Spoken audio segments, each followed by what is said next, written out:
Okay, I think we'll begin. Since the session or the webinar is going to be recorded, so anybody maybe who couldn't attend can always watch the recording. Now we'll try to make it available, this weekend so that you can prepare yourself, before the new trading week. Okay, that's it's going to be posted on our YouTube channel. Yes, it's going to be posted on our YouTube channel at Godo Africa. Okay, so let's begin. And before we begin analyzing the market, we have to first of all look at the economic calendar and see what we have, you know, for the upcoming week. This is very important. You need to be aware of, upcoming data. Then look at the geopolitical landscape, and before you look at technically, on the chart, see, which pairs you can take advantage of. And, it's not just going to be a webinar, but also in form of a class.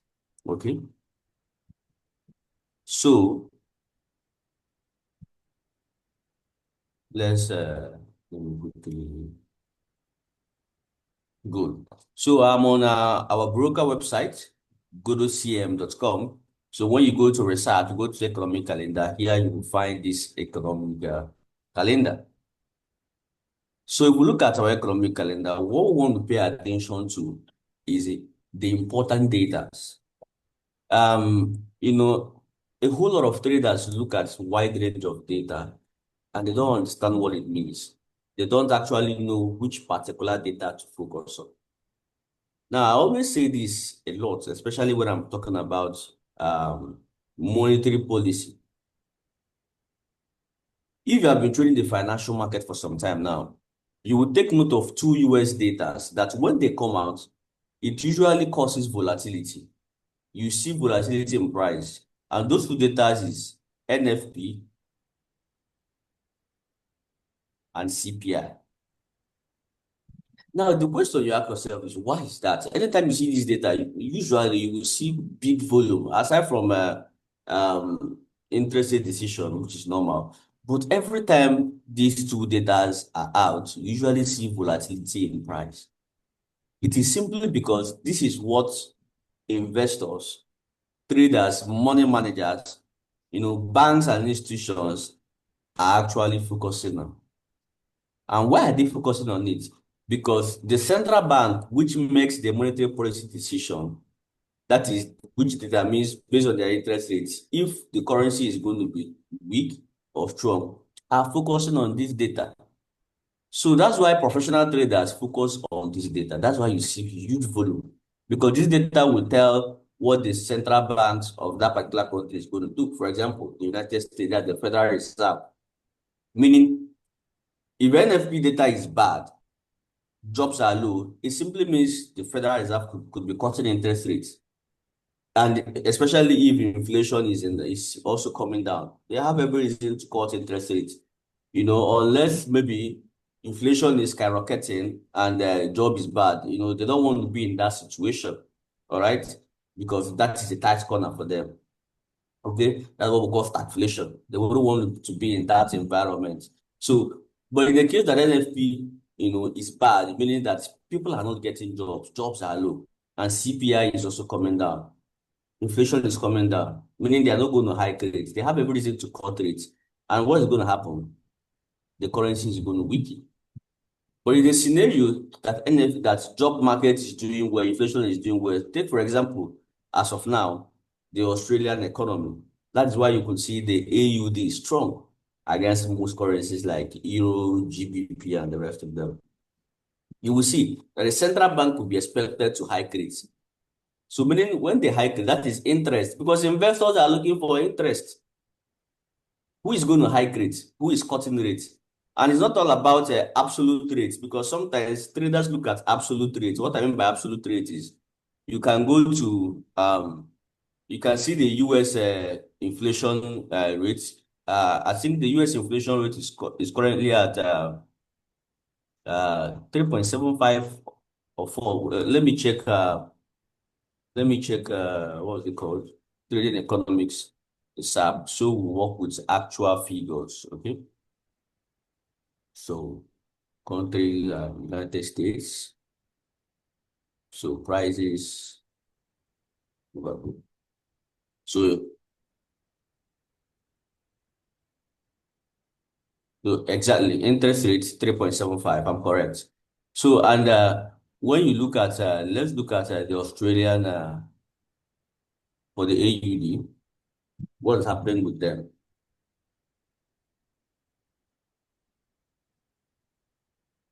So 3.85. I'm trying to look out for, um, okay, let me go to Swiss.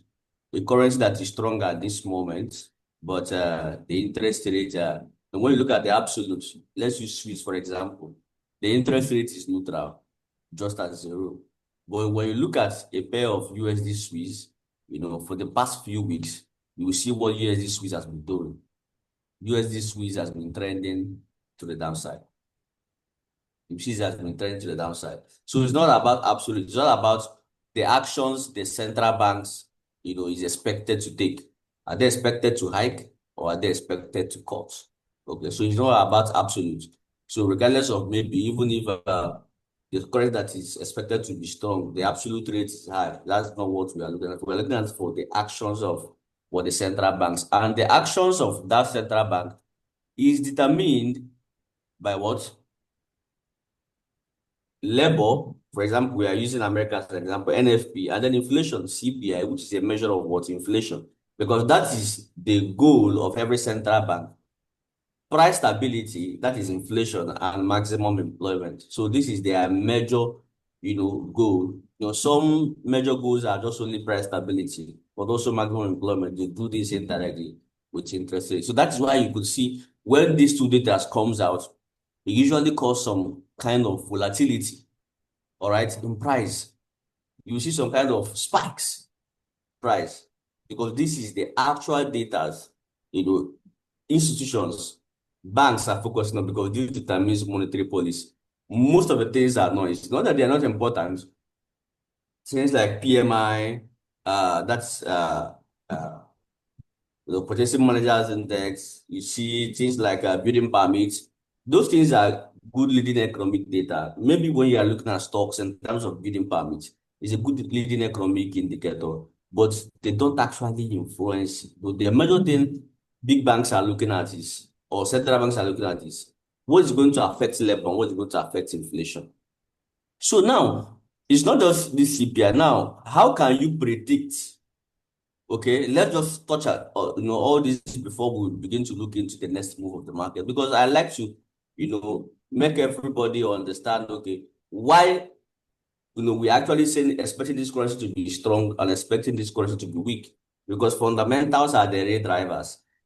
People who have been following the market, they always run away, especially retail traders. They run away from fundamental analysis, and they often hear things like the markets, moves based on, or banks do 80% fundamental. People ask us, how is bank doing all these things?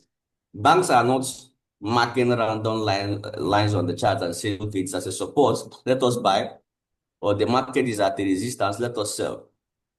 When you look at finance, news channels or articles, and you see a trader being interviewed. For example, in our broker, one of our, colleagues in the Dubai office, Islam, I usually watch him anytime he comes up on the CNBC Arabia. When they ask him questions, okay, why do you think gold is pushing up, or why do you think gold is falling, or why do you think USEGF is going to do this? You will hear him say, because of prices at the resistance or at the support. These are professional traders. Or maybe when any analyst from any bank, you will see them say things based on real macroeconomic data and stories. Okay, because of the Federal Reserve is doing this. Okay, Bitcoin is falling because of Hansa or the trigger because of possible escalation from the Middle East. All those things. That is what you'll be hearing. Okay, fear is gradually coming to the market. This is what you'll be hearing, backed up with data. So technicals is just for them to time that particular bias that fundamentals is giving them. So going back to, so I don't get deviate, going back to these two datas, employment and inflation. something actually predicts those two data. Take, for example, if you go into a supermarket or a shopping mall this week, last week, and you picked up, a chocolate, and the chocolate is selling for, let's say, $5, and you go back home and you are eating the chocolate, and you begin to hear news that because chocolate, the raw material used in producing chocolate is cocoa, and where most of this cocoa is gotten is from West Africa. Number one is Ivory Coast. Number two on the list is Ghana, and then Nigeria. All right, in the southwestern part of Nigeria, Ogun, Osun, this is where cocoa is gotten used in producing chocolate. Now, let's say there is something that is affecting supply. Maybe a labor strike of people who are, the farmers. All right, maybe they are not treated fine, or it could be an issue of, fuel subsidy. Sorry, not fuel subsidy. Like, maybe fuel station operators going on strike because of anything, and it affected transportation because those products are meant to be moved from farms into where they are going to be exported, either to the park or ports or anything. Something that happens, okay, and you see that it's now difficult for maybe the company, let's say in America, that is producing chocolate, to now get the raw material to produce chocolate. So now cocoa is now, scarce. And when it's scarce, it becomes expensive because the demand is still there, but the supply is now very, very small. So what's going to happen? You will see that commodity prices will be high. Okay. You see that, it will take a long time for you to get to America, all right, which can affect, the shipping cost. And when you calculate all these things, the people who are producing this chocolate will factor all these expenses now in that chocolate. Now, when you come over to the next week, and because of this, you are now expecting chocolate prices to be high. Remember, this is prices. We are not talking of inflation. So what are you going to do? You may say, let me rush and go back to that store before the remaining chocolate they have finishes. Maybe your life depends on chocolate. And it's okay, let me rush back to that particular store and buy the remaining chocolate, because with this now, the next batch of chocolate they are going to push is going to be expensive because of scarcity. Now, you have used these data to now predict what inflation is going to be. So it means that things that predict CPI are things like producer price index, PPI, commodity price, and then you read the news and see what is happening. You can be able to predict what CPI is going to be in the future. Okay, you mustn't be an economist. You mustn't come from, a finance background before you understand these things. These are just simple and basic things to know. Okay, so let's move away from there and go back to our economic calendar and look at the important data we have for next week. Okay, so that is why I had to mention that, so that before I come back to the economic calendar, so you know that you don't actually focus on everything. Because when you focus on everything, it becomes noise and it becomes very difficult for you to understand. When a lot of people hear fundamentals, they'll be like, what is this fundamentals? How can I do this? Right? So that you know how to narrow down and filter out things that doesn't matter, the noise. Okay. So what we are going to be focusing on is major currencies. Okay, major currencies. So let's see if we can maybe we have anything like unemployment rates, or okay, you can see we have unemployment rates for the United States. All right, and when is that? That is on the 11th of February. That is Wednesday next week. Okay, and when you look at this, you see that the previous is 4.4%. And we expect unemployment to come down at 4.2%. So if this is happening, and maybe inflation is cooling down a bit, this could, force, the Federal Reserve to cut interest rates.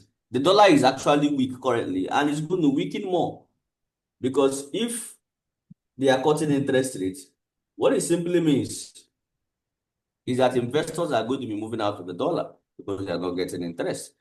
Unless maybe in the case of geopolitical escalation, I pray we don't see that. But if that happens, that is part of the market. For example, the US and Iran tension. US building up, military assets, near the Strait of Hormuz and, the Arabian Sea. That is the only reason why the dollar could breathe a bit. That is getting from safe haven, flows because of fear. That's the only thing dollar could gain from. But with this, we will expect, the dollar to weaken. That is why you will see this volatility, and that's why you see it is in red folder. Not a red folder because of its importance. It tells you that investors are actually focusing on this. Non-farm payrolls, you also see it. All right, in red folder, it tells you, a whole lot. Okay. So we keep going. Um, so just to take note of that, and we keep going to see if we have any other, important data that can affect our positions next week. So on Friday, we have a CPI from Switzerland, which is an important one as well. And we also have, I think we have CPI from the United States as well. So it's important. Investors are going to be focusing on this data, core CPI, regardless that what the Federal Reserve focusing on is the PCE, the personal consumption expenditure. But for CPI, the Federal Reserve focuses on it, and the investors also focuses on it. So, like I said, you can see CPI, NFP is an important week we are heading into for the United States dollar. So, enough of this. Now, let's go, right into the main business of today. So, starting with, before I go to the charts, it's all about fundamentals. You need to understand which currencies are strong and weak before we even begin to go to the charts. That is very, very important. Okay, so you don't just dive into the chart and you begin to mark random lines on the chart and all of that. Last week, I took only one position, as a trader, I take trade. Sometimes when the positions are there, and that was on Euro AUD. Okay, Euro AUD. And it was simply because of, the alignment I was seeing in fundamentals. So which position, where did I take my position? Let me show you guys.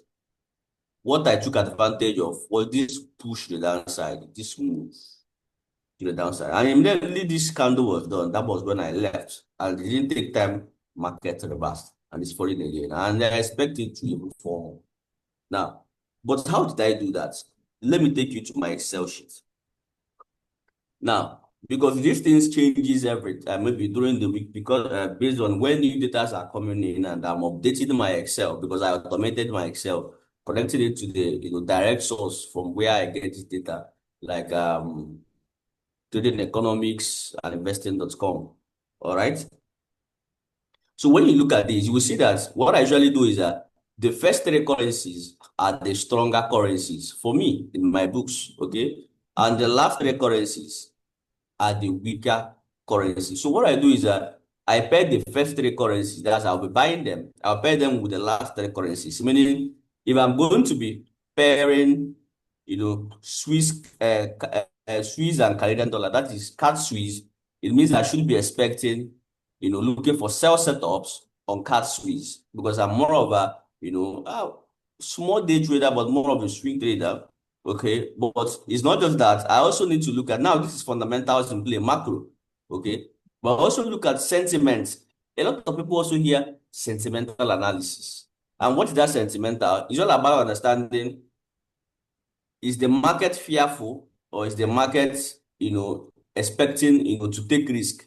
That is one. The second thing is that you look at what big institutions are doing because their money is what is moving the market. You ask yourself, okay, if the fundamentals is telling me that I'm going to sell, is the market ready to fall? What is the positions of big bank and institution? This is the COT data, but I computed it in my Excel sheet, to be able to get, what each currencies are doing. Okay, this is actually trading that is backed up by data. All right. So, and when we look at CAD Swiss, we can see that, okay, CAD Swiss is still positive, meaning that CAD Swiss is buying. It's not ready for a fall yet. Okay, even as of last week, it's been buying, meaning it's not ready for a fall. And if you go and take a look at CAD Swiss, So it means if fundamentals is telling me that CASWIS should sell, which I still expect, for the fact that that remains the same, but the sentiments are not aligning, it means it's not yet time to sell. And you can see what CASWIS has been doing. I'm expecting CASWIS to just give a corrective structure here before it fall. But the real bias is towards the downside. I'm expecting CASWIS to behave just similar to what it has done here. And you can see sentiment is now telling me that no, it's not yet ready. So when this thing is done, potentially I'll be looking for a very big drop again. So you can see how trading backed up by data. So we can actually take advantage of this bullish opportunity as well as a trader, yes. But personally, me as a trader, it's just that the odds are not in my favor more. That means I'm not actually respecting my principles or my trading systems. But based on this, actually, because price doesn't move in a straight line, you can trade the pullback. Definitely, I do that sometimes, but I reduce my risk. Okay, so that is it. CAD I've shown you an example, Swiss and CAD. So we can also look at Swiss and New Zealand dollar. Okay, and when we look at the what's it called? The sentiment analysis, commitment of traders, you will see that it's still positive, meaning NZD Swiss is still pushing to the upside. Meaning, if I'm actually looking to trade the direction of fundamentals, it's not yet with it. And you can see it's bullish here. So meaning I can only be taking advantage of what this up move here, the pullback. You can see that the real market direction to the downside on the long run, is to the downside. But I can just be taking advantage of the pullbacks here, meaning here next week I can wait for a corrective structure to the downside, or a pullback, and then look for buys. Probably taking away this high and then this high. All right. But the fundamental bias is to the downside, because when you look at the real trend, you see what we are talking about here. Now you are seeing trading being backed up by what? Data. Okay, let's continue. Swiss, and next one we have is against the dollar. The dollar is actually the weakest currency in my books right now. And when we look at sentiments, okay, dollar Swiss last week was positive, and this week, is positive, but it's coming down and it's reducing. And when we look at dollar Swiss, that is USD CHF, now you can also see, it's still pulling back. That's now sentiment in play, because I'm tracking what are institutions doing. But when you look at the bigger trend, you see it's the downside because of the fundamental direction. Remember, I said price doesn't move in a straight line. Price is always going to be giving you pullbacks and corrections like this.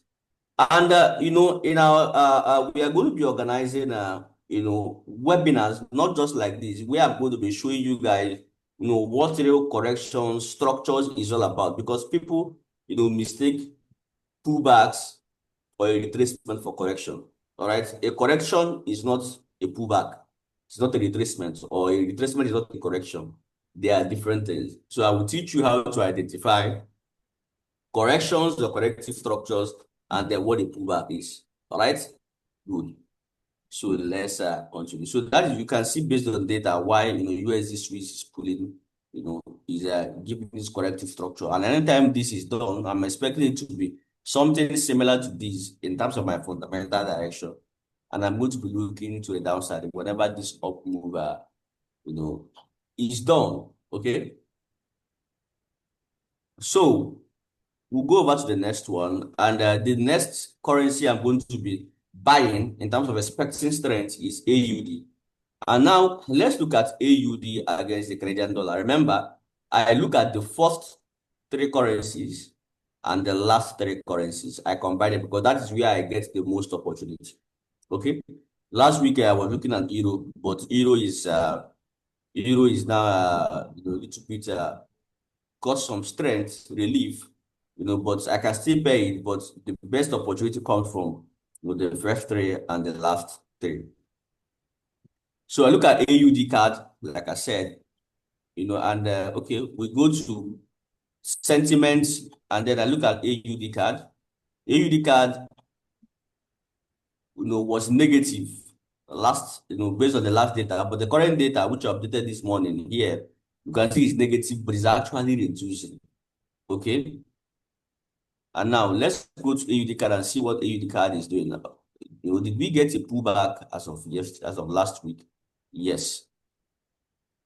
There's a pullback on AUD card, which we got last week. So for AUD card, I'm bullish on AUD card. You can see the fundamental direction.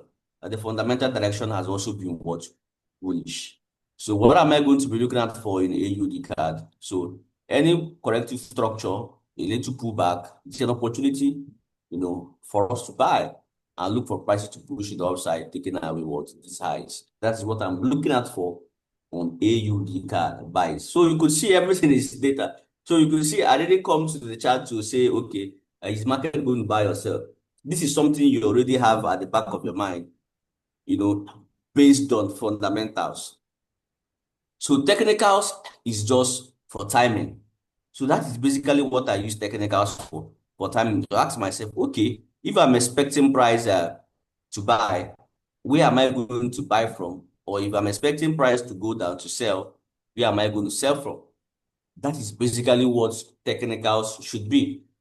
Okay. For example, if I want to buy this pair now, I'll say, okay, this is my volume profile. I use it to understand where the highest volume is, where price could act as a support or as a resistance. And now I'm getting this high volume node here, which tells me market could react here. And you can see what price did at that level. Okay. And then maybe if I don't want to buy at that level, I say, okay, let me allow the market to give me an intention. This is based on my technical analysis, what I call wave analysis. I read waves. I say, okay, let price give me, a move to the upside, and then I wait for a correction, and then I can buy. For example, let me give you an idea of that before we continue. How I look at, price technically. I know it's something that will be confusing you guys. Now, let me teach you how price moves. Okay. Let me use a very, simple pair, GBP USD. Now, based on that, this is how price behaves. Okay. Technically, based on my concept, I use wave analysis. The rule says, I want to annotate on the chart, for every move up, there must be another move up. And for every move down, there must be another move down. Anything happening in between is called correction. Meaning correction is minimum 3 waves. So meaning if we get a push up, it means we are going to get another push up. So this part of what I said I'm going to show you guys later, but just to mention a bit of it. When you see a push like this is just a pullback or retracement. It's not a correction. Correction takes time. It's minimum 3 waves. It's usually messy. Okay, so this is how price moves. So understanding of waves and structure is very, very crucial and important. So let me show you guys what is happening on the chart so you could see what I mean. Now, look at here. From this high here to this low. If you look at it very well, now I'm opening your eyes to show you what would rather remain unseen. So if you look at here, you can see price gave a push to the downside. What can you see here? A 3-wave structure. Meaning this is just a pullback, not a correction. It's part of the correction. And now a 3-wave corrective structure. You can see this took more time. It's slow and messy compared to this. And remember what I told you in terms of the rule. For every move up, there must be another move up. So you could see, you are now seeing structures differently when you understand the fundamental bias. So you can see I'm not marking anything like trend line or looking at the indicator to make this decision or anything. I'm reading the structures properly, like a real market analyst or an institutional trader. So, these are, information you wouldn't see just anyhow, in the internet space or environment. And when you also look at in between, you see for every push down as well, there's going to be another push down. Anything happening in between is called the correction. A typical structure inside again. And after that, for this move down again, on the bigger degree, there's this move down. Look at this correction. Remember, I said corrections are 3-wave structures, minimum. They can be more 5 waves. Look at this. For this push up, There's another word, push up. What is happening in between is called correction. Here is a 5-wave. Okay, so you can see 1, 2, 3 on a bigger degree. That is when the correction was done, and then push down for this down. So technicals is just to read structure, and sometimes what most of us practice is not real technical analysis. We don't really understand what technical is all about. How to understand, structures.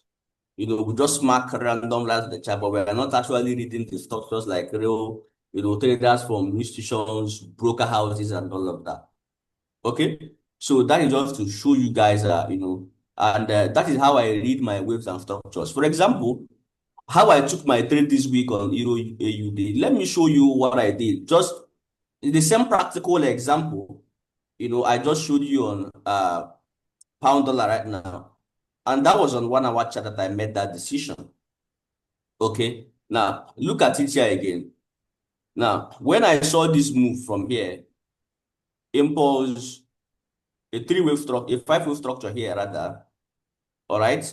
Now I can see impulse. So I'm expecting price to give me a 5-wave from here to here, because I can see that the momentum is still strong to the downside. And fundamental, that's the number one thing. It showed me that AUD is stronger and institutions are selling Euro AUD. How did I know that? Let's go to last week data.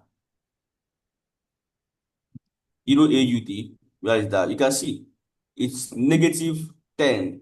So it tells me that institutions are heavily selling Euro AUD. That was why I was banking on Euro AUD. Then what happened? You can see this move, impulse. For every up move, there's going to be what? Another up move. Anything happening between is called what? Correction. 1, 2, 3. A 3-wave structure in between. And when you look at that, for every down move, another down move is expected. So you can see impulse, now a 3-wave structure, which is correction, impulse. All right. Price came into this high volume node here. There I began to look for myself, and price went directly towards the downside, giving me, a kind of 1, 2, 3, 4, 5 to the downside. So you could see how you could be able to look at waves and structures. But the number one thing is understanding the fundamental bias. To tell you that technicals is just timing. Okay? And not just that, I don't just enter blindly when it comes to a certain level. There are professional tools you can also employ, use, to be able to tell, okay, is price ready to fall at that moment? Let's assume you are looking for a sell or a buy. That is what we call footprint chart is going to help you to understand. You see right inside the candles, what is happening? Okay, am I going to buy or am I going to sell? What is actually happening, at those what is it called, levels? Okay, these are questions you ask yourself. What is happening at that level? Is price ready to fall? Okay, these are questions you ask yourself. Okay, and this was at the level when price letter gave me, the confirmation after some candles to the downside. I can see that sellers are actually, gradually in control, but they are not strong and heavy. But later I saw this strong volume of 8,000 and 150, sellers. It is something that a lot of retail traders don't actually know exists. Okay, so you could see, maybe I saw that gave me a clue that, that was around here, around this candle. Let me annotate this candle. Look at it very well. Let me go back to, so you can see, this is the candle here. Let me annotate on the candle here. This is that candle. Okay. So let's go back to charts. So you can see that candle. And boom, market started what? Selling. Okay, that was when I finally got the confirmation that really we are ready to push heavily towards the downside. And you can see what happened. So, but the number one thing is all about understanding the fundamental view, the bias. Where is this currency going to go? So when everything aligns, both fundamentals, sentiments, and everything, I'm ready to do what? To risk my money with good risk management. And, anything that happens, we can't be right every time, but, trading with higher probability chance. Okay. So let's before we continue, I don't know, let it be that I'm just talking. Hope everybody is understanding, what I'm saying. Am I making sense? Are you guys seeing something different? Am I making sense? Okay, good. Please, if I'm making sense, I would like you to drop a like on the chat box so that I know that you guys are following, that I'm making sense. Good, good, good, good, wonderful. Okay, so let's continue. Um, so we are in AUD. So let's look at AUD NZD. We have looked at AUD card and we say we are looking for a bullish opportunity. So AUD NZD, what is actually popping on AUD NZD? So AUD NZD last week was positive. This week is negative. So meaning last week was when we got this opportunity to buy AUD NZD. And let's see what AUD NZD did. So when you look at AUDSD, you can see AUDSD was buying, all through last week. So now AUDSD is telling us that sentiment is now off, that maybe we may not get that opportunity. So, but if AUDSD can give us, if this is going to be a correction and then down, another buy opportunity is probably going to be coming. Or maybe it can go up looking at where this just giving all this impulse correction, impulse correction, impulse. So, but altogether, I don't think AUD NZT is the better opportunity came in last week. That was this buy. And if you look at structurally again, what I showed you guys about the way I look at waves again, you can see this is impulse, a sharp up move. And what happened? Sharp down. This is not a correction. This is just a pullback. Impulse, now we got a correction here. And then that is, we can look at this as now impulse correction here. For this up move, we got this up move. For this down move, we got this down move. Now this is impulse, correction, impulse. All right, a three-way structure, 1, 2, 3. This is now when correction is done, and then you can see, boom, we began to head again to the upside. All right, so it's all about the patience game, anyways. That's why when you hear certain advices, in the market, I say that profitable traders sit on their hands 80% of the time. Now it now begins to make sense to you what they mean by those words, those advice, those comments. That professional traders sit on their hands 80% of the time. They are waiting. So this is where it now makes sense to you. But you can actually take advantage of this, all right? But now you're understanding that you are going to be reducing your risk, that you are not following the fundamental direction, but sentiment is telling you that this is what's going to happen. Definitely, yes, you can take advantage of it and make money. I do that, but I cut my risk. So if normally I risk 1%, I'm going to be risking 0.5 because I know that I'm not following all my rules, meaning that, yes, price can still go to that direction because of the technical structure needs to first of all like the sentiments, but I know I'm trading against the trend. That is a fundamental bias. So this is all what you can do with knowledge. And it still gives me that high accuracy. But I have it at the back of my mind that, okay, I already understand the fundamental bias. So for AUDNZD, I'm not going to do anything, but I'm just going to be waiting on the satellite to see what AUDNZD is going to do. So when I look, the next one is AUD USD, Aussie dollar. Okay, it's going to be something similar to, Aussie dollar has been buying. You can see that's the fundamental direction. Again, so let's look at last week. AUD USD was positive on the sentiment, and this week is slightly negative. Okay, but AUD USD is one I'm going to be looking for in terms of big bullish move. Now for AUD USD, now price may just give us a small correction here. Now I'm not trying to do a guesswork here. These are scenarios that could play out, and I know how to read them and spot them when it happens. Price can give us a small correction here and push up, because this here could be the corrective structure. This seems to be, a running flat here. If that is the case, impulse correction, impulse. It means price just give a little pullback here and push up. But another case, this could be an impulse here, and then here is the correction. Price giving us something like a running flat, meaning this down, this is the case, this price could push down, taking away this low. Because when you look at this low, people who practice smart money concepts, it seems there is liquidity here. So because sentiment is negative, we could see price pushing to the downside. So if it takes out these two lows, it's not a problem. The fundamental bias is still up. It means I'm going to now be looking for what? A bullish opportunity, going back to take away this high again. So the real fundamental bias is bullish, okay? But sentiment is shifting it a bit.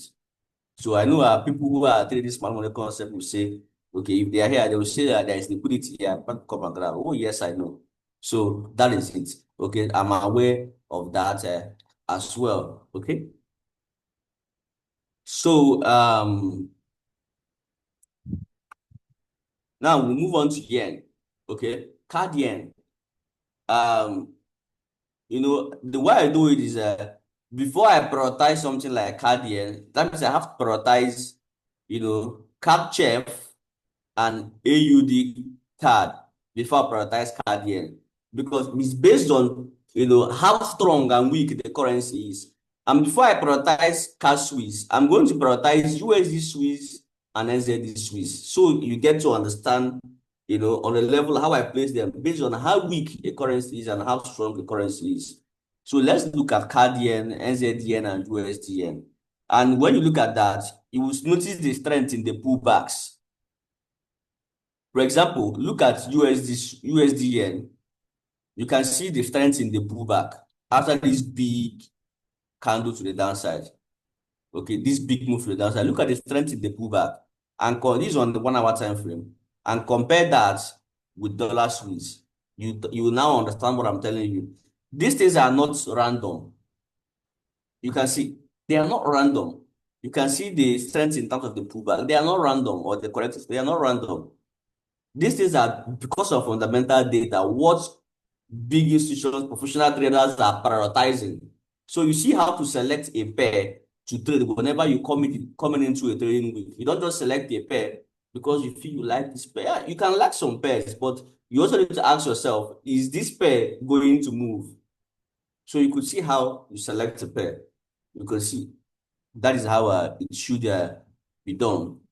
So dollar yen, so I have to prioritize, like I said, dollar Swiss over something like dollar yen, but we can still discuss it because it's still a part of, possible, pairs we can trade. So for dollar yen, price, any corrective structure similar to this, it's going to be an opportunity to, push up, and then we see what happens. Potentially, if we can get a sell set up, okay? And let's look at the sentiment to see what the sentiments are saying. So dollar yen still positive, so it means we expect it to push, continue, extend its corrective structure, pull back to the upside, which is if we get any corrective structure here, something completely three-wave structure to what we have seen here. And then that could have happened already, in the form of import correction impulse. So let's see if this could continue pushing up, and then you can look for you to scale in if you want to buy in terms of the continuation. I see this headed to the upside, at least up to 158.500 before we could see any reaction. Let me confirm that with volume, but based on experience in the market, I can basically look at the chart, and I can tell where something could be happening. So you can see this is a high volume node. So you could see towards that level, around 158 to 158,500, you could be seeing a reaction around that level. So that's why I said you can buy, but just so that it could be short-lived. Okay. So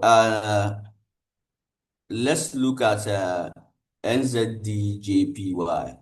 So and you also see what I'm communicating. You can see that the pullback. So I'll rather prioritize other pairs, over NZDJPY.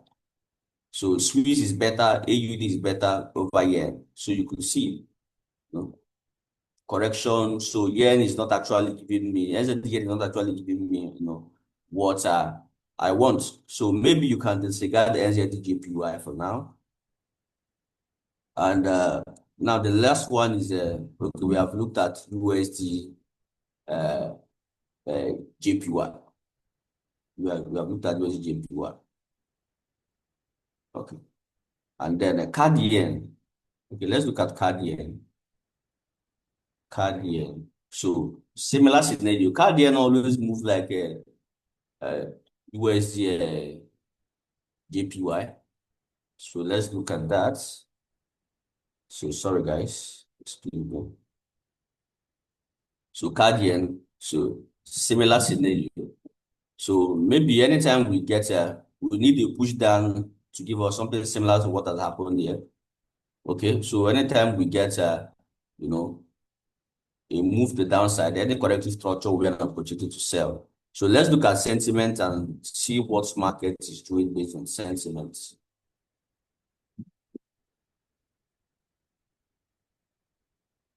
So for CAD yen, positive, 11.24, 11. So it's telling us that, okay, the push in the upside could gradually be ending. We are getting because it shows us that institutions are gradually removing their, longs, okay, on these, not maybe long, because when they begin to take away their positions, price, that means their selling positions are reduced and price is getting begin to rise. And when they begin to say, okay, they begin to add shorts again, or maybe begin to remove their longs, you will see it in their sentiments, what is happening. So this is telling me that, okay, this move here could actually be coming to an end. I should be getting ready to get a similar big drop like these are again on CAD JPY. So that is all to have. And then before I go to the last thing, maybe I can say a little bit on Bitcoin. Okay. And then while I'm discussing the macro stories, when I mean the macro stories, I mean the geopolitics, because it's part of the things that actually affects price. And the main geopolitical story I'm paying very big attention is on the US Iran tension. I'm paying big attention to it because it could affect asset classes, and we look at gold as well. So it's part of what I'm looking at as well. So, but before we continue, I would like if anybody has any question, you know, please, I would like you to ask your questions before we continue. Okay. So just raise your hand and then just indicate, and then I will ask you to unmute. So let's bring on the question, guys.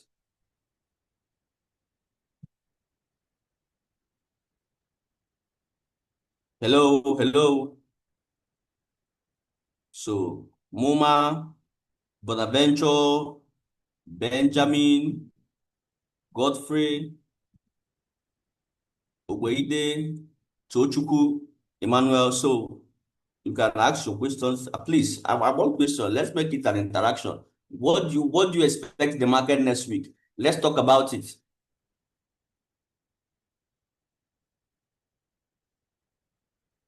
I'm not seeing any hands. Does it mean everybody is Hello? okay? Good. Benjamin, go on. All right. Is a question actually. Okay, good. Yeah. Do you really think someone can be profitable trading fundamentally, like doing no technical analysis, no analyzing of the charts, just using the news, just a fundamental trader? Do you think it's possible? Can be profitable like Ye- trading based on fundamental news and Yes, one can get profitable with that, but let me go in details to explain better. okay. When you hear when retail traders hear this thing that somebody is a fundamental trader, they don't understand it. They actually think the person don't do any sort of technicals. Okay, like I said, I'm just a financial trader. I can be maybe I'm a macro analyst. I can analyze macro events, fundamental data, but I'm not a financial trader, meaning, and I explained that. You need to understand the both of them. You need to understand that fundamental gives you the bias. Technicals is just for timing. So I don't really fancy say somebody saying I'm a fundamental trader. It doesn't make sense to me because you still need to look at the chart to time your entries. And when somebody says I'm a technical trader, to be frank, in my own opinion, everybody has their own opinion. It still doesn't make sense to me as well because you should understand the fundamental bias of that particular currency.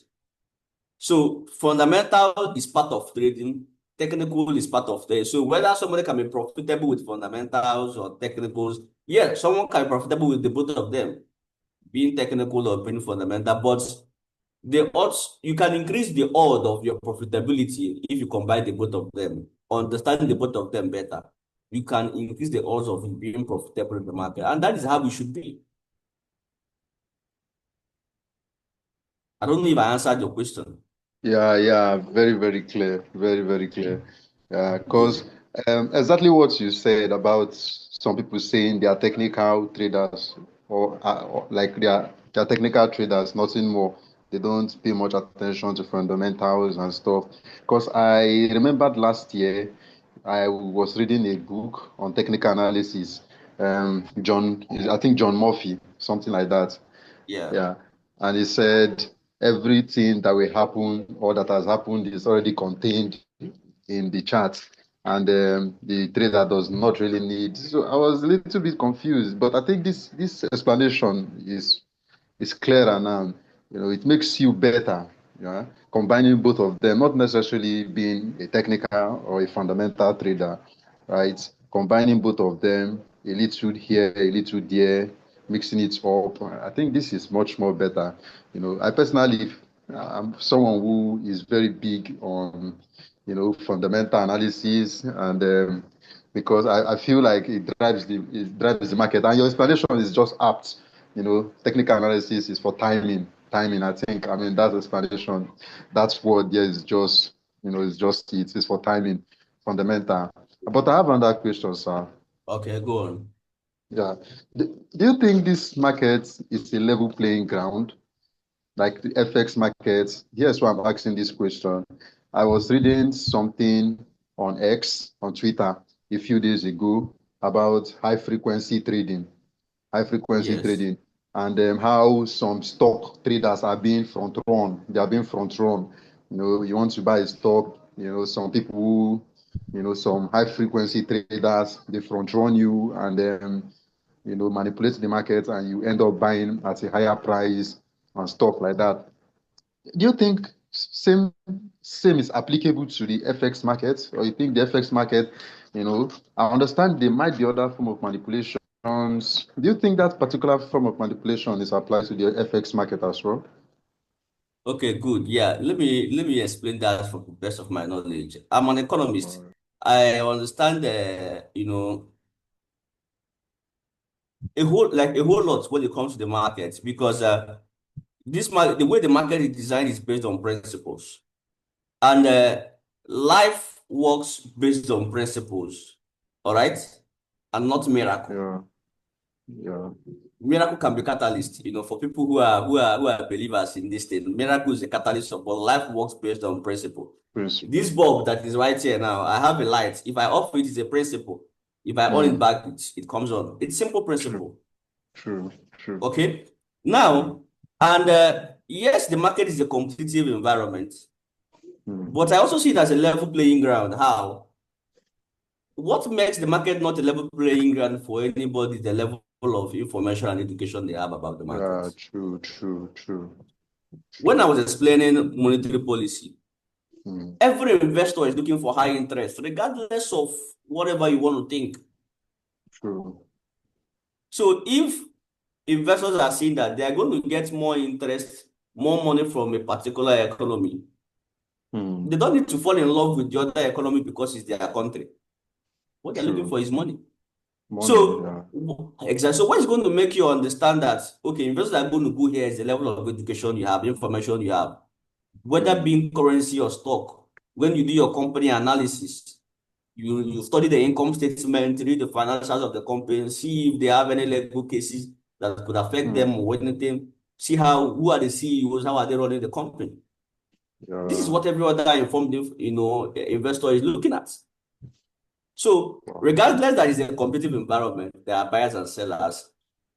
Personally, to me, I see it as a level playing ground. It depends the level of information you have. Okay, so you ask yourself, why is it that the big boys are the ones? It's as if the social traders are the ones that are making money. Yeah. Because when you look at this level playing ground, you are comparing yourself with the institutions. Maybe in terms of capital, but you can be like them if you understand what they are looking at, information. Yes, they have the money to move the market. Yeah. Okay, because when I place a buy, I'm not the one moving the market. I'm trying to interpret the market the way somebody who is sitting at JP Morgan, Goldman Sachs, is looking at the market. So at that point, it's no longer a competition. We are simply aligning. Yes, sir. So exactly. So that is it. 100%. Yeah. Thank you so much, sir. Thank you so much. You're welcome. So now, good. So to add again in terms of fundamentals and technicals. Now, fundamentals tells you about the future. With my sort of technical analysis, I can predict what will happen with the next wave to a certain degree, maybe 78, 80% accuracy. Okay. But now let's look at fundamentals and technical. Let's use a car as an example. Okay. Now, technicals is like your side mirrors. It's showing you what is behind you. Now, this chart you are seeing here can never show me what is going to happen on the 11th of February. Today is 7th. I can only see what has happened, throughout January this year and throughout, see whenever this chart started here on the technical is like your side mirror. It's important you see what is behind you. But think of fundamentals like your shield glass in front of your car. With that, you can see what is in front of you, what you're probably going to hit, or what is coming to hit you.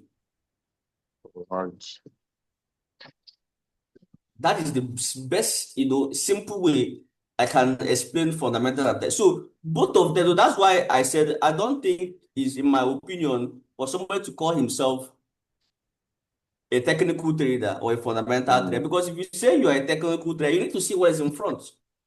And if you say you're only a fundamental trader and you are just looking at the front and you are not looking at your side mirrors, you can swap your hand and maybe another car is coming to overtake or anything, boom, accident. So you need to learn to be able to marry the both of them. You understand? So that's the best way I can use to, in a very common and layman language, or explain fundamentals and technicals. So you're welcome. Welcome. So any other question, please? So more questions, please. This is I'm enjoying the session, and when I enjoy the session, like you ask me a lot of questions, I will say more. I love teaching. I love talking about the markets. So I enjoy it a lot. So if you have any question, please, notify and ask your questions, and I'm really eager and happy to answer before we, conclude.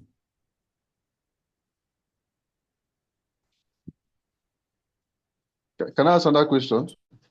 Good. Go on. If nobody's asking, ask your question. Yeah. All right. I don't know. You do. I don't know if you've done any or you have any bias on BTC, where if it has bottomed or if it's going up from here, or you see it's going down the more, given the chaos, the problem we are having, the microeconomic problem we are having, and Trump and his wahala. You have any bias? Yes. This is my bias. This is my opinion, not a signal. Okay. So let me mention that. Yeah. For me, in terms of BTC, I anticipate BTC. I anticipate BTC to get down to 40, 30,000. Whoa. For any push to the upside. I expect BTC to Ah, get down to 40, 30,000 before any push to the upside. Why am I yes. anticipating that? Let me mention a few reasons in Mm, terms of fundamentals, geopolitics this year. yeah. Now, when something is coming up, something is brewing, now, not just because of fundamental, I think there is a political influence in BTC. Mm, When you look at the Iranian, that's why I said I'm focusing more on the Iranian issue with US. yes, sir. This week, Scott Bessent uh, uh, said something from the US government, Scott Bessent, I think the Mm, financial secretary or something. He said something that the current uprising in America, sorry, in Iran, yes. American government engineered it because they Mm, saw that the Iranian government was exporting a lot of data in terms of maybe their proxy network, a lot of business they were doing. So it's part of the reason why Trump tried to crash the dollar. mm, Okay. And yes. when something is happening and you try to block a financial system for a particular regime, one of the ways they are going to channel to do whatever they want to do is crypto. And also, if you Oh, crash the dollar and crash crypto, it means you are trying to weaken them the more financially. This is mm, part of I'm not an army general, but it's part of a strategy you can use to fight a war. You try to cripple your opponents economically because when you cripple them economically, they cannot fund the war. Okay, it costs about yes, ten sir. thousand dollars to fire a single rocket, and one single missile is Mm, is about approximately $100,000. Yes, wow. and it costs about $10,000 to shoot a single, missile. So you can Mm, see it costs a fortune for you to fight it. That's mm, why you see every country before they go into a war will first of all pursue diplomacy. They want to mm, negotiate because it's not cheap for anybody, regardless of who. Imagine the yeah. trillions, maybe trillions of dollars that America is pushing towards the Arabian Sea and the Strait of Hormuz with the aircraft Mm, carrier, the Abraham Lincoln, the largest and most powerful, navy ship in the world. So it's not a small thing. So that's why you see them trying to pursue diplomacy first because mm, it's not cheap to fight the yeah. war. Exactly. So now Okay. I think that is the major reason, and for them, continue to fight the Iranian regime. So I think till that happens, maybe till we see a conclusion, or if they want to maybe topple the regime, that's remove the regime. I don't know, but I see Mm, Bitcoin continue pushing to the downside.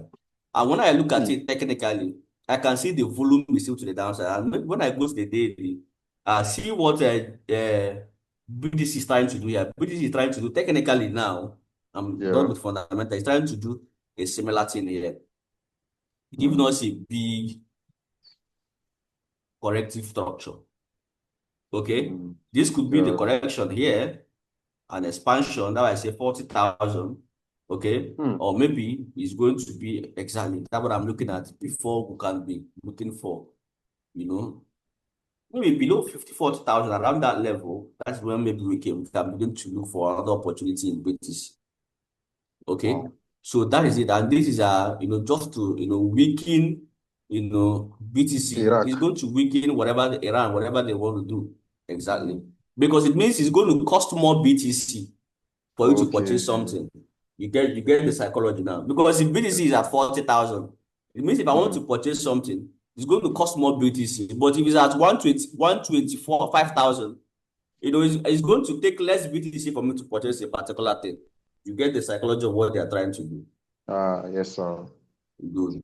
So, really, so now if we get maybe push down correction, or maybe down again, we may get something similar to what has happened here again, and then push down again. That is going towards that 40,000 before we do. And not just that, we should see the signs fundamentally, Yeah, calm true. meditation or anything, and other when you do, in terms of crypto, we call it tokenomics.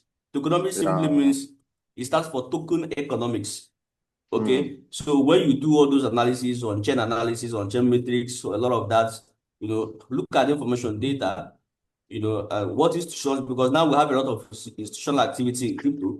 When you also look at that, now combine all of those things I'm telling you. But I think what is driving crypto now is more of geopolitics, okay, than token economics and all of that. So that's what I'm looking at. So that's why I said BTC could go down as low as 40,000 or even, and then before we could see it back. Yes, So sir. that is it. Do you have any other question? You think a newbie should trade BTC, should trade crypto, given how unsettled and how unpredictable it could be? Do you think there's an advantage as well? Like it could also offer advantage, the volatility could offer advantage, but for a Of newbie, course.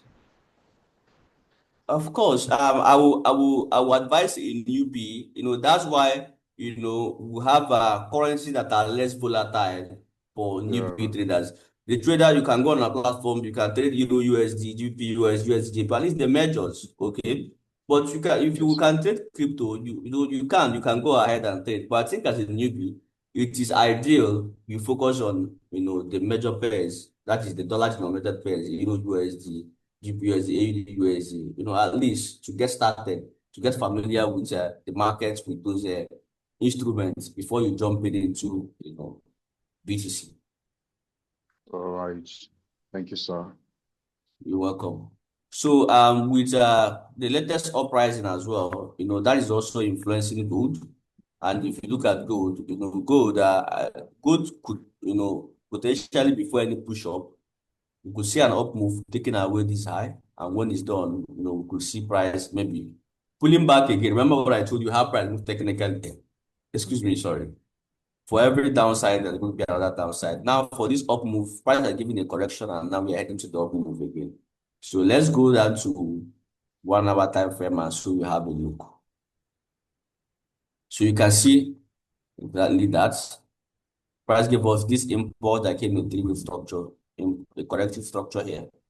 And then downside for this down. Now for this up move, we're heading back to the upside again. After that, maybe after taking away this high, we potentially see a down move for this down before another thing on gold. Okay. But I think gold is not yet ready to make a final dump. What happened there is just profit taking, nothing more, nothing less. So I think after this big pullback again, price could also go more up and I think 6,000 is the next target for gold, with possibility of escalation in US and Iran. And possibly that can happen without Israeli forces getting involved as well. So so that is it. Because negotiation seems not to be working out. The last one they have in Muscat in Oman. Mm. So I don't think so that's it. Okay, so and for you to understand fundamentals very well, get yourself familiar with data, read a lot. It's going to help you. Every time, if I'm in the office, and I'm working on something, I have my tablet by the side or the television there. Regardless of the position I am in the office, I'm looking at the news while still multitasking, doing what I'm doing. I'm at home, I'm relaxing in my living room, I'm looking at the news. I'm watching Al Jazeera, Fox News, CNN, CNBC, Bloomberg, watching all of them, to see what is happening. And not just even watching our local channels as well, watching channels arise. It helps you to get involved, understand what is happening around the world. So nothing surprises you. You develop your mindset about the markets and everything. You trade with confidence, being aware. So I advise everybody from the start, it's not going to be easy. It's going to be confusing, especially when you hear some of these financial jargons. But Yeah. if you can just make it a habit every morning, you can, go to the Goldo website here. You can go and read market updates. That is Mm. one, website that will, or maybe resource material I'm going to recommend to everybody. Go to market updates. Look at, what we are posting here. You go and read look at with the The broker shares technical levels, shares reports on fundamentals. You read, these are professionals that are putting up these informations. You read these, you go to different sources, different websites, go to Reuters, go to Bloomberg, you read. All right, this develops, your brain, develops your insights, your knowledge about the market. If you have data, it's always good. You guys know the trading floor. We have free access. We have free data there, unlimited data. You can come to the floor. Okay, we can learn together there. You can watch the news. We have a lot of televisions there that are showing 247, news. You can come to the office and listen to market updates. We can discuss if we are free. We can discuss. We can say one or two things. You can read. And it's always good, when you are surrounded yourself with like-minded people, that is traders. Okay, I will indulge you to, if you are not yet in the Telegram group, join the Telegram group where we share. I am my team member share market updates. So, and we can organize these kind of things from time to time. At least every Saturday is good. Once we are planning on with big engagement, and we see how traders are eager. We can even be having also midweek sessions. Maybe on Wednesday, maybe in the evening we can come back and maybe do one or two things, look at the market together. Like-minded people, surround yourself with such environment, because trading is a very lonely business. True, sir. True. Exactly. So you can go to Reuters, there is a whole lot of them. I can share it with you. You can go to Bloomberg. Let me just be opening. You can see I kind of arranged all of them. You can go to Forex Live. So you can read, why I recommend our website first is because it contains both technicals and some fundamental outlook. Okay, so it's a combination. Exactly, it's a combination. So the combination of the both. So the combination of the both. Thank you, sir. So then you visit some of these websites, Forex Live. You can read. Go to trading economics. You see data and all of that. It helps you to be aware of what's happening in the markets. And one of the clues I can teach you to understand maybe geopolitical events that is going to move the markets is when you come to a particular website. Okay. Now you see a topic being shared on a particular website, and is boldly written. Okay.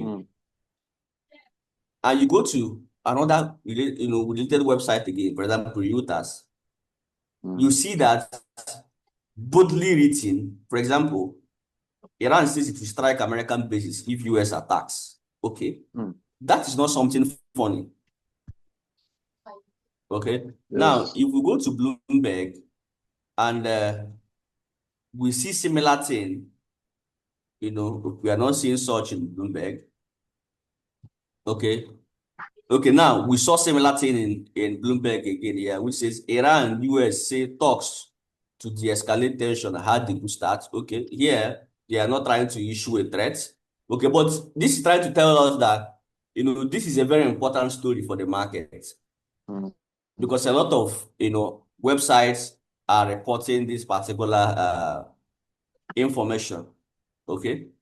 So, when you come, you try to understand, go through. Okay. You can see here again, reporting the same headline, US-Iran talks over for now. Okay. You can read and try to understand, okay, what are they communicating in terms of talks over for now? What did they communicate? What are they anticipating? You can use ChatGPT. You can ask a professional. You can ask me, okay, sir, what do you think? This is what I read. This is what I understand. What do you think? Okay.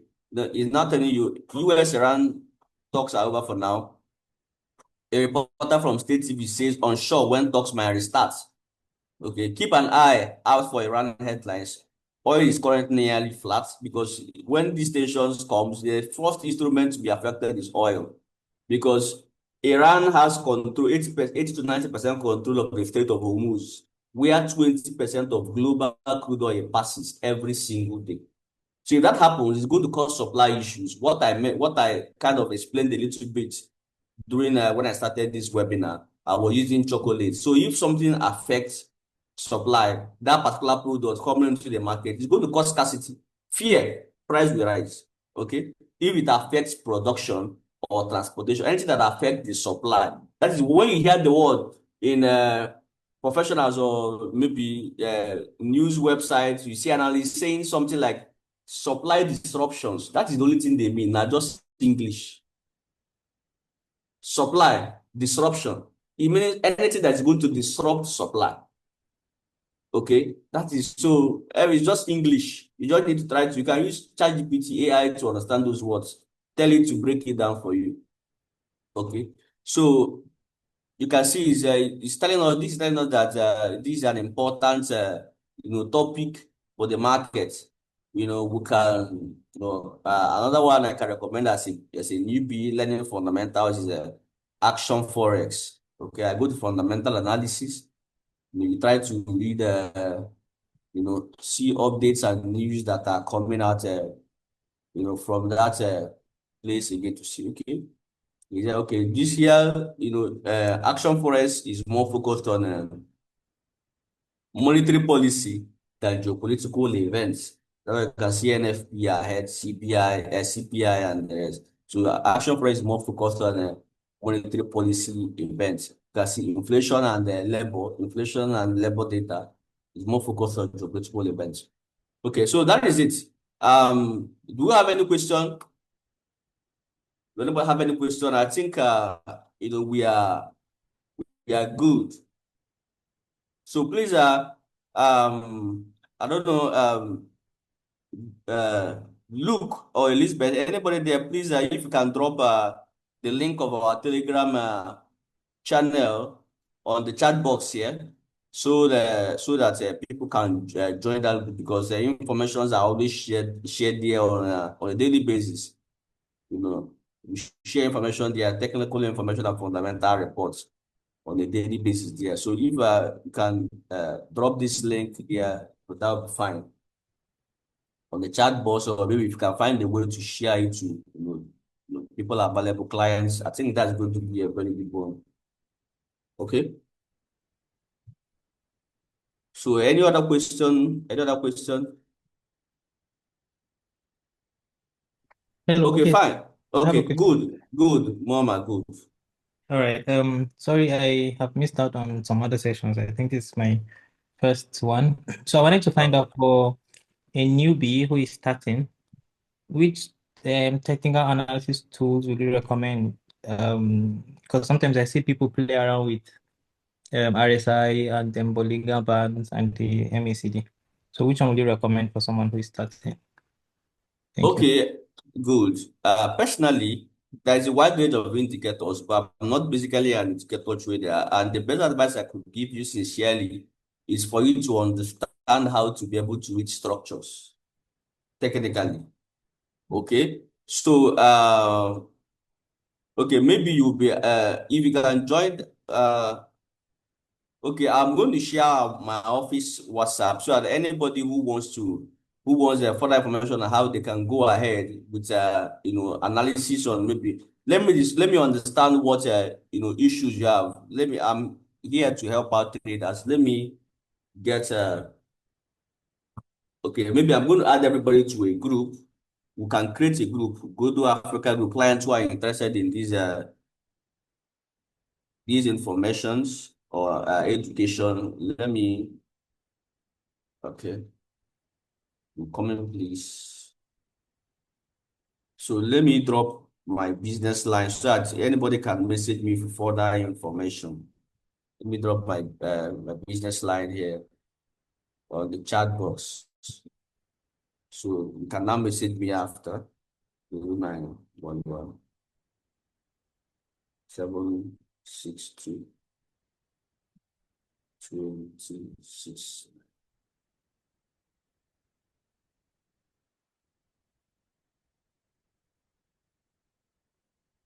So I've dropped my business WhatsApp line. So you see it there with the Godo logo. You see it when you can chat me on WhatsApp. You can give a call. Okay. And that is it. Okay. So, and I believe all of us are fully ready. Our accounts are registered, and approved. If you have not, or you can message your relationship manager to help you, with your account registration. Okay. Please message your relationship manager. If you still have a pending document, he or she is going to help you resolve the issue. Then you can fund your account and get ready, for the new week. Okay, and also get active with our Telegram channel. A lot of updates are going to be shared here this week. I personally, my team members and colleagues are also going to be sharing their own professional information on that group to help you stay on the right side of the market. Okay, so I think I will, with that, I can explain further. I think that's the best thing I can say. We can organize a class of how we will do this. The best is understanding, structural analysis rather than indicators. But you can combine indicators. It can help. So I think that is the best thing. I think somebody shared the message on the chat box. Okay, good, good. Yeah, Dr. Lucas shared the Telegram handle. So you can join the Telegram channel with this and follow us on other social media handles on Godo Africa for Instagram. So Dr. Luke, please, if you can also share the link of our other social media handles like Instagram, our YouTube handle, give us a follow there. Other educational informations are also shared there and updates. Maybe when we have trading competitions, one is coming soon. And the update is going to be shared in those handles. So you get updated. Regardless, we are going to share it on the Telegram channel. But so because maybe some free tips and opportunities are going to be coming up. That's why it's important to join our social media handles, because we are coming out with a whole lot for traders, this year. Okay, so please, if you can share those, even our Twitter handle, X handle, share all of them. Facebook handle, you can share it on the chat box so that people can, subscribe and join those handles, because a lot of information that will be shared there as well. That's the only way, one of the major ways we share information. So following those channels is going to be helpful, because that is where we can drop these information for you to be aware of.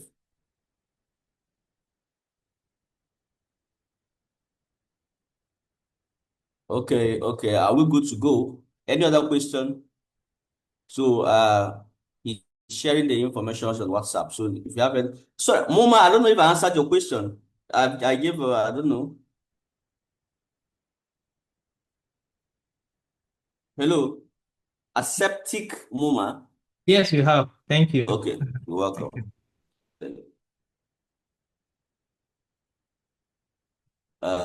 So and I think we don't have any other questions. So yeah, you can see the links to our Telegram channel and Instagram handle is here. So okay, maybe because of time, we are going to drop the links to other social media handles or the Telegram group. Okay, so that maybe if because of time we can't drop the X handle and maybe TikTok handle or the social media handle like Facebook, we are going to see it on the Telegram. Channel. So first of all, you have to rush and join the Telegram channel. Every other links can be dropped there. Okay. So thank you very much, guys, for your time. It's a very nice time. Please trade carefully. Apply good risk management in your trading. And if you have any question, you can reach out to me. You can reach out to your relationship manager. They are definitely eager and capable to give you any information. Okay, for you to stay on the right side of the market. Okay. So thank you very much, guys, and see you this time next week. Bye for now.